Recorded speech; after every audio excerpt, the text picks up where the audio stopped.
J'ai assisté au mariage de mon fils, que j'ai élevé seul en tant que père célibataire, mais sur mon marque-place était écrit « Faux père peu instruit ».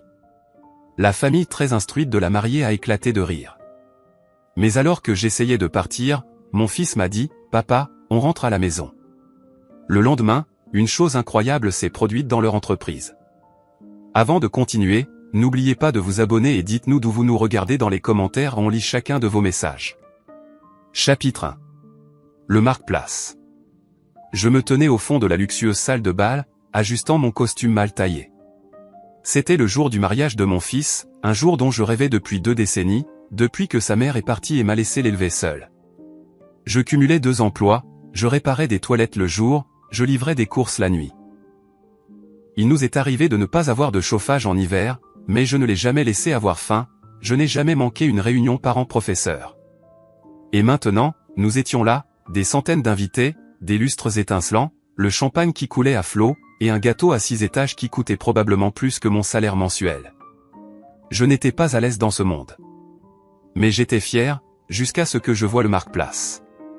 À la table familiale, juste en dessous de l'étiquette dorée, père du marié, se trouvait mon nom, suivi d'une phrase que quelqu'un avait ajoutée en fausses lettres cursives avec un stylo doré. Faux père peu instruit. J'ai cligné des yeux. Sûrement une blague. Mais ensuite, les rires ont fusé du côté de la mariée. Son père, un doyen d'université à la retraite, a ricané avec un sourire narquois. Sa mère a couvert sa bouche, sans parvenir à réprimer un gloussement. Un de ses cousins a murmuré quelque chose à un autre, et ils m'ont tous les deux regardé en riant plus fort. Une bouffée de chaleur m'est montée au cou. J'ai cherché mon fils, Jason, du regard. Il se tenait près de la piste de danse, souriant pendant que le photographe prenait des photos de lui et de sa nouvelle belle famille. Il ne l'avait pas vu. Il n'aurait pas pu le voir. J'ai discrètement retourné le marque-place et j'ai essayé de m'asseoir, mais les rires n'ont pas cessé. Puis j'ai entendu. Eh bien, à quoi vous attendiez-vous? Il répare des tuyaux. Il n'a probablement même pas fini le lycée. Mon estomac s'est noué. Je me suis levé, prêt à partir. Mais au moment où je me suis tourné pour m'en aller, une main ferme a saisi la mienne. C'était Jason.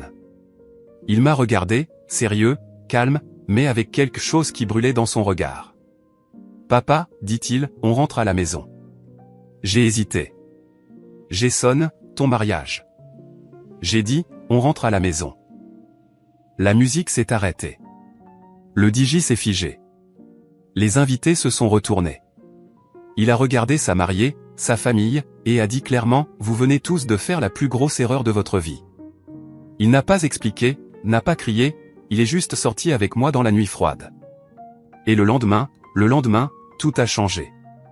Chapitre 2. L'homme derrière le rideau. Le trajet du retour fut silencieux, à l'exception du doux bourdonnement de la ville nocturne. Mon fils conduisait, les yeux fixés sur la route, la mâchoire serrée. Il n'avait pas dit un mot depuis que nous avions quitté le mariage.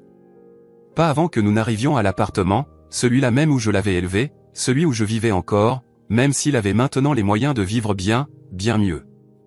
Alors que je m'apprêtais à déverrouiller la porte, il a finalement parlé. « Tu sais, papa, je l'ai vu. » Je me suis figé. Le marque-place. Je l'ai vu avant toi. Je regardais de côté. J'attendais de voir ce que tu ferais. Je me suis tourné, confus. Alors pourquoi ne les as-tu pas arrêtés? Pourquoi n'as-tu rien dit plus tôt? Il m'a regardé, les yeux remplis de quelque chose que je n'avais pas vu depuis des années. De la douleur. Parce que je voulais savoir s'il le ferait. S'il vous humilierait vraiment, vous, l'homme qui m'a élevé, le jour le plus important de ma vie. Et ils l'ont fait. Jason a sorti son téléphone, a tapé sur quelque chose et me l'a tendu. C'était une vidéo enregistrée en secret. Le père de la mariée, riant en tendant le stylo à l'un des cousins. Sa mère plaisantant sur « les prolos qui se baladent parmi nous ». Et le pire de tout, la mariée de Jason elle-même. Hochant la tête. « Mon vrai père, c'est l'homme que j'épouse », avait-elle plaisanté. Ce plombier? C'est juste une formalité. Mon cœur s'est serré. Mais Jason, lui, était calme, glacial. Papa, je ne te l'ai pas dit avant, mais je n'ai jamais signé le contrat de mariage. J'ai cligné des yeux. Tu ne l'as pas fait? Il a secoué la tête. Ils m'ont supplié de le faire. Son père a même proposé d'investir dans ma start-up si je le signais. Mais j'avais déjà bâti quelque chose à ce moment-là. Discrètement, avec un ami, une société de sécurité informatique. C'est pour ça que je continuais à vivre simplement. Je ne voulais pas attirer l'attention. Il a fait une pause, puis a continué. L'année dernière, nous avons été rachetés. Une transaction nette. J'ai gagné plus d'argent que je n'aurais jamais pu l'imaginer. Assez pour acheter et enterrer l'entreprise de toute sa famille si je le voulais. Maintenant, c'est moi qui devais m'asseoir. Les yeux de Jason se sont plissés. Il pensait épouser un trophée, un imbécile qu'il pourrait modeler. Mais ce qu'ils n'ont pas réalisé, c'est que j'avais mon propre jeu en cours.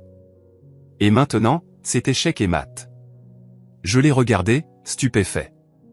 Il a ouvert son ordinateur portable et a commencé à taper furieusement. Demain, ils vont découvrir qu'ils ont vraiment essayé d'humilier. Et quand j'aurai terminé, la famille de la mariée regrettera d'avoir un jour raillé l'homme qui m'a élevé. Chapitre 3. Le choc des actionnaires. Le lendemain matin, Jason portait déjà un costume bleu marine impeccable quand je suis entré dans la cuisine. Le café infusait silencieusement derrière lui, intact. Papa, aujourd'hui, c'est le jour où ils apprennent qui tu es vraiment pour moi. Pas un faux père, mais l'homme qui a fait de moi ce que je suis. Il m'a tendu un dossier. À l'intérieur, des rapports d'entreprise, des bilans financiers et des titres de propriété. L'entreprise familiale de la mariée, Westbourne Hospitality Group, une chaîne d'hôtels et de restaurants de luxe, perdait de l'argent en silence. Et Jason, il avait racheté leur part d'associés passifs au cours de l'année écoulée par le biais de Société Écran. Discrètement, impitoyablement. Je l'ai regardé. Tu possèdes déjà une partie de leur entreprise. Jason a eu un sourire en coin. Et c'est plutôt 48%. Et à partir de 9h ce matin, je contrôlerai la majorité. 9h15 siège de Westbourne Hospitality. Jason est entré dans la tour de verre, moi à ses côtés. Le personnel s'est interrompu en plein appel, la mâchoire légèrement tombante. Les mêmes visages qu'au mariage, maintenant aux yeux écarquillés et anxieux. La salle de conférence était bondée. Son père, Gregory Westbourne, était assis à la tête de la table du conseil d'administration, toujours suffisant, toujours ignorant. Qu'est-ce que ça signifie, a-t-il aboyé alors que Jason prenait place. Jason a calmement posé un épais dossier sur la table et s'est tourné vers le conseil.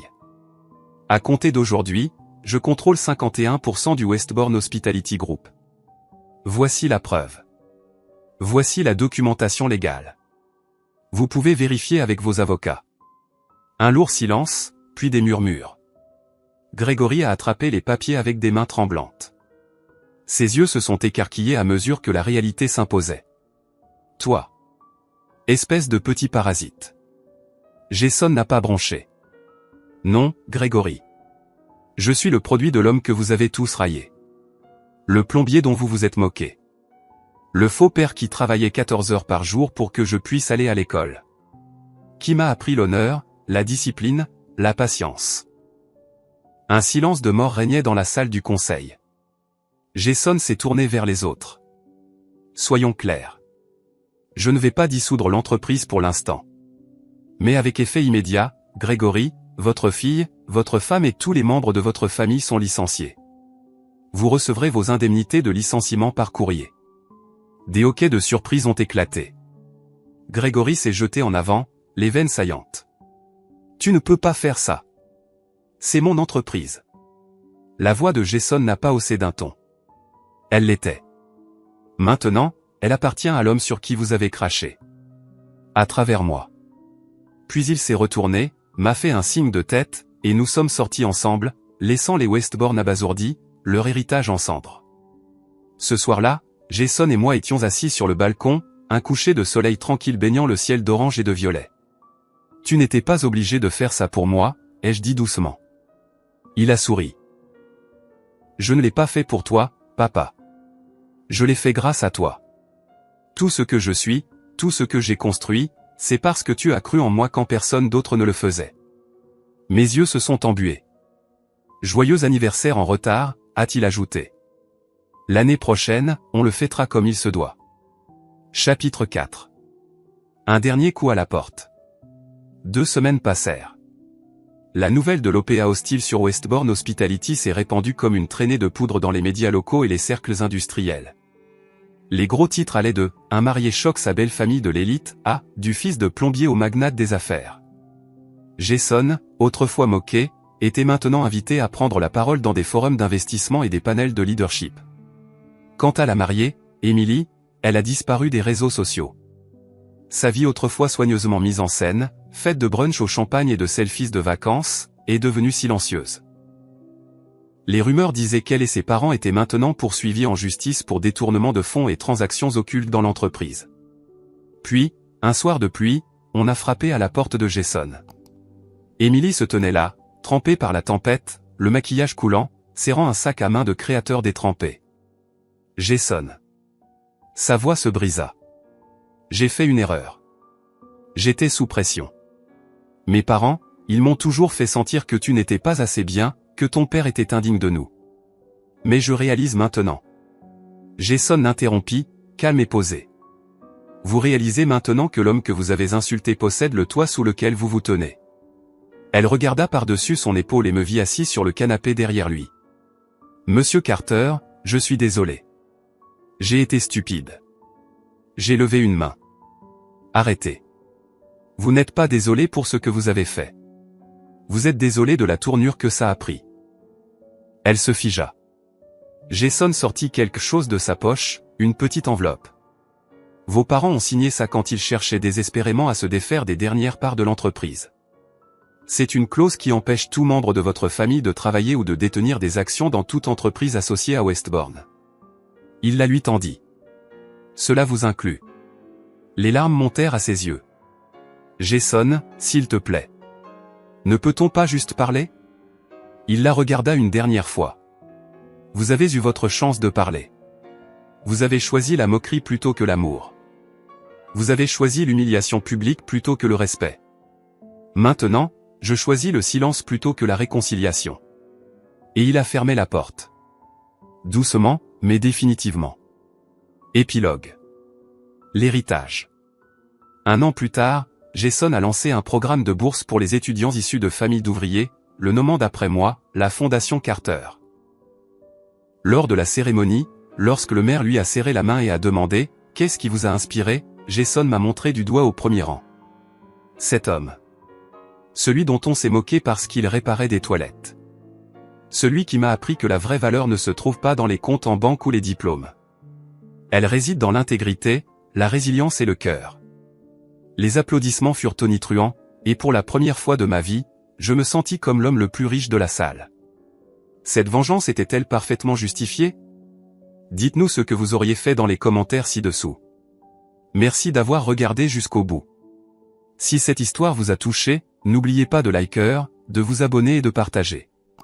Et surtout, dites-nous ce que vous en pensez en commentaire, on adore vous lire.